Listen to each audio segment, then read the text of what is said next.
Good morning and welcome to day 2. I hope that yesterday digging into your values was really helpful. I've had some good feedback so far. So yeah, if you do want to ask me any questions, then please remember that my DMs are open and you can just reply to this email. So I'm just going to jump straight in with day 2. So one of the biggest things that I see a lot of people tripping up on or finding hard is visual branding, right? And this part of the challenge is not about teaching you how to design anything new. It's about utilizing what you have, bringing some rules and consistency so that your brand can become memorable, recognizable, and all the barriers that you have when you come to create content are eliminated. So day 2, refine your visual brand foundations. So let's create some rules for your fonts and colors that bring consistency. So educate the importance of clear and cohesive brand design. So this is about refining what you already have so that we can instantly up level your brand aesthetic. And seeing as this is a pretty practical exercise, there's only 2 steps: the educate and the action. And again, I'm not teaching you anything new. I'm teaching you to work with what you have. And what you have, I'm sure, is fine. It's just about organizing it. So just a little bit of background around why this is really important. So against popular opinion or what people might think, good brand design does not need to be complicated. You don't need to have loads of graphic, loads of colors, a website with all these overlapping images, and it doesn't need to be overly designed. It just needs to be cohesive, memorable, and clear. Ideally, it would also evoke emotion, appeal to your target audience, but if you hadn't had the opportunity to invest in a designer, you can still create a brand just by being considered with your choices. And just a little bit of background, logos and specific colors were originally created so that people's businesses could stand out on busy high streets, and it's still the same. So you want your branding to be really recognizable by your audience so that when they are scrolling through Instagram, as soon as your post pops up, even if they don't necessarily know it's definitely yours, hopefully they will, something in their brain will think, oh, I've seen that before, and they'll stop. And you want that to be consistent across all touch points. And tomorrow is all about consistency. So I'll leave it at that for now. So having a clear and cohesive brand can help you stop the scroll. It shows professionalism and authority. And also one of the biggest things is having clear rules will help you to create assets and content. And we're going to be looking at the 2 most used assets and the 2 most important ones, in my opinion, which are brand, fonts, and colors. So logo, yes, very important. Graphics, yes, nice to have, but the way that you use your fonts and your colors can create just a whole brand. So refine your fonts and colors. Yeah, so to improve your brand look and feel, we need to put some rules in place, basically. And yes, there is a ton of strategy and psychology that goes behind choosing colors for your brand. But if you've just chosen ones that you like, this can still work for you until you're ready to invest in professional branding. So first, and you can pause this video and then come back, gather all your assets. And gathering your fonts, colors, and graphics. And you can create a brand canvas on Canva. And I'm going to show you. First of all, I would just create just like a doc to start with. Oh no, not a doc. Sorry, I don't use Canva that much. I would just create, you just even do a square like this. I create a square and I just start to this is the rough part. Just put all your colors that you've ever used in your branding up here. And then just start to, so this can be super rough, just add all your fonts like this so that everything is in one place. So you can see everything that you've used. If you have graphics as well, you can add them on here. And we are eventually going to create a brand canvas where you can have all of your branding on one page, and there's loads of amazing templates that you can use. So eventually what we're going to do, I was just searching, I went in templates, I was going to create one for you guys, but there's so many, and you can pick one that you like the layout of. Brand board, there's so many here that you can choose. So which is the one that I thought I liked? I quite like this one because it was really clear. Customize this template. So eventually you can then have something similar to this, which will have all your colors and your fonts ready to go. So font selection. So look at all your fonts and simplify them down to 3 or 4 and organize them into this hierarchy that I'm about to show you. So my top tip here is making sure you have fonts that have contrast. So contrast means that they visually look different. And I'm not going to go too technical, but I am going to show you the difference between a serif and a sans serif font. Because you will be able to see how you can combine a serif font and a sans serif font to bring that contrast. So there are many, many different ways that you can combine fonts, but this is just a really simple way of choosing them. So a serif font basically means that it has serifs, and serifs are these little extensions on top of the letters and on the bottom. And these fonts, you might think they're the more kind of classic fonts or the ones that are a little bit more feminine. They've got a little bit more personality. And then if we look at sans serif fonts, sans serif fonts don't have a serif.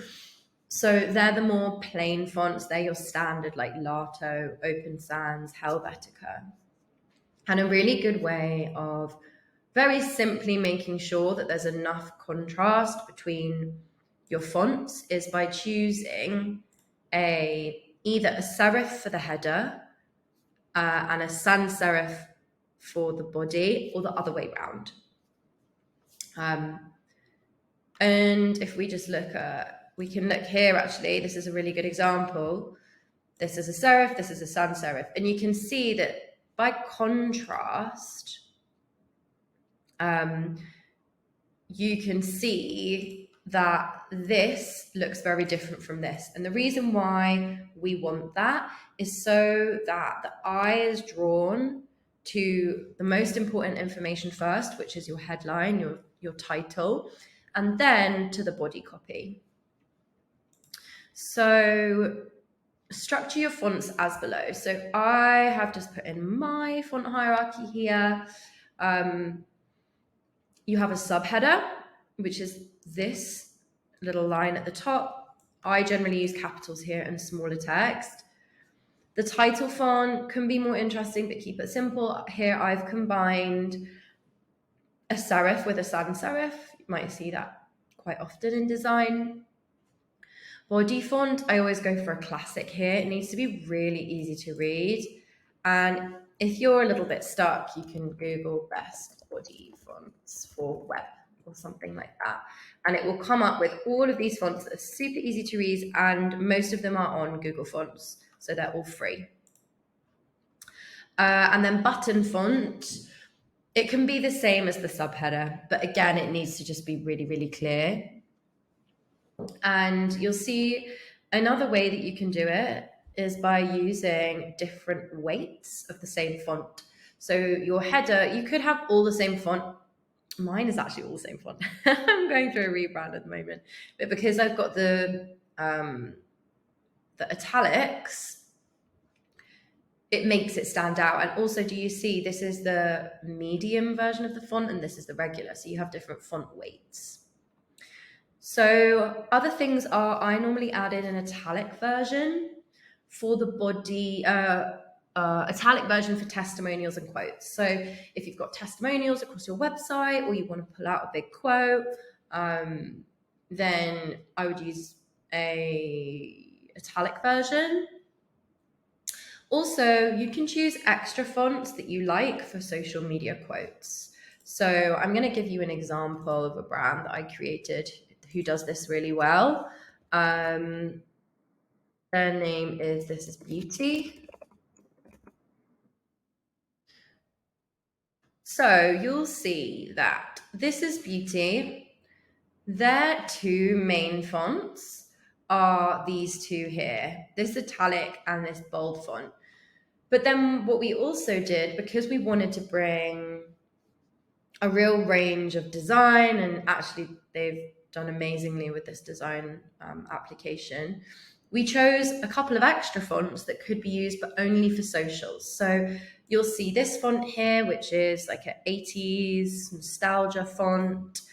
And then we also used this mono font. Mono basically means kind of just looks like a typewriter. So it brings a little bit more. Oh, and we also use, I wouldn't advise this many because this has been crafted with, like, by me, by a brand designer.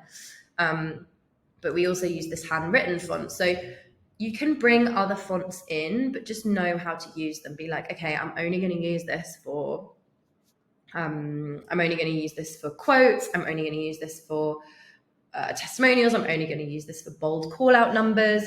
And as long as you create those rules for yourself in your mind, then you should be okay. Finding fonts, Creative Market is amazing for fonts. They have loads of really amazing ones. You do have to buy them, but be aware, some of them are too funky for a header font. Like this, beautiful, too hard to read. You still want to make sure that the fonts that you choose are really easy to read. Even something like this might be a little bit too difficult to read. Something like this is perfect, something like this. Anything that's a bit too funky like this, I would keep for quotes if you want to use them on your socials, or for logos if you ever wanted to use a font for your logo. And then ye old faithful is Google Fonts. Google Fonts are free. They have full licensing. Another way, if you're working backwards and you don't want to add like custom fonts using code to your website, is you can see what's available in Squarespace. So let me just go to one of my lovely clients' websites, which is going to launch soon. I'm going to go into design. I'm going to go into site styles. I'm going to go into fonts. And basically, you go browse all fonts. And all of these fonts will be open source. It's not the right word. They will be available free. I think they're all Google fonts, actually. So you can actually choose your fonts through working on your website. And then making sure that whatever fonts you choose within Squarespace are the same fonts that you're going to use on socials. Okay, so now it's time to sort your colors. And again, the key with colors is to make sure that you're using them consistently. So I've put a little screenshot here of what a color palette should consist of. This is how I do all my color palettes. It's a fail-safe way of making sure that there's consistency. You should have a light and a dark background color. Some people don't like having a dark background color, or you have two variations of the same background color. This is because, like, when you're building your website in the sections, I mean, this is going a little bit further than this stage, but you want to have some differentiation in the background colors. You then want secondary background colors. So I see these colors as maybe being used on a website, but mainly because on socials, we need bright colors. You don't want to have all of the backgrounds on your socials as being these two kind of muted colors. We then have the text colors. I normally go for black and white. Top tip, white text over color works the best mainly. I wouldn't use an off-white text over the top of a color. And I either go for like a really dark charcoal or a black. With this, we chose navy. And then you've got your highlight color, which is a pop color. And you can have more than this, but maybe two. And your highlight color is used on graphics, could be used on the logo, and on call to action, so the buttons on your website. So what I would do is then look at all your colors and start to try and sort them into this kind of format. I'm not going to give you what's it called? I'm not going to give you a template for this, but what you can really easily do is just group them. Start being like, okay, those are my colors, those are my background colors, and just start to play around with it basically. So there are many ways to choose your brand colors. If you already have brand imagery, then you can choose colors that fit with that vibe. If you have Adobe XD, you can dropper colors, or you can, if you Google hex code finder and upload an image, it will pull all the hex codes. So hex codes is the code that you should always have on file for your brand, which is this little code here. This is basically what you have to input into all digital platforms. So, or a cheap trick way is, this is my Pinterest palette inspiration. They will have already really balanced colors that you can choose that will complement each other. Whilst you're DIYing, I don't see that there's any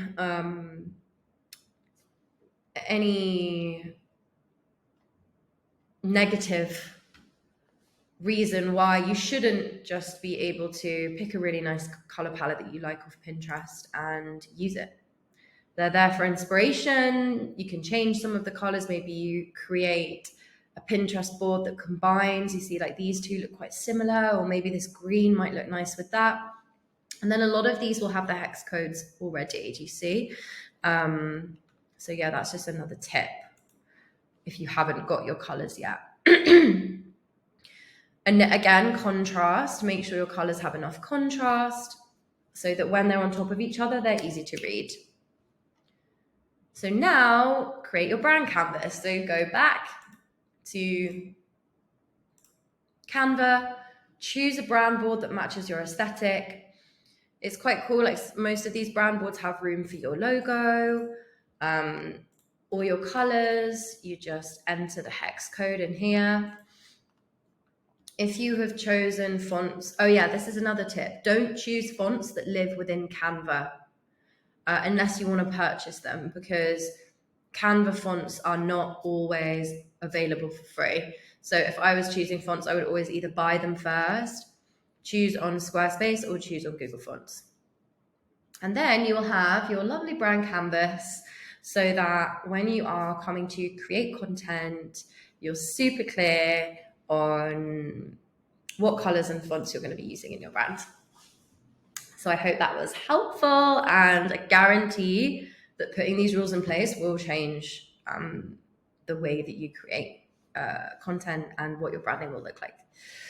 So yeah, any questions, let me know. If you want to send me screenshots of your hierarchy, your font hierarchy, or you want to send me screenshots of your colors, then please do, and I'm more than happy to make comment. And I'll see you for day 3.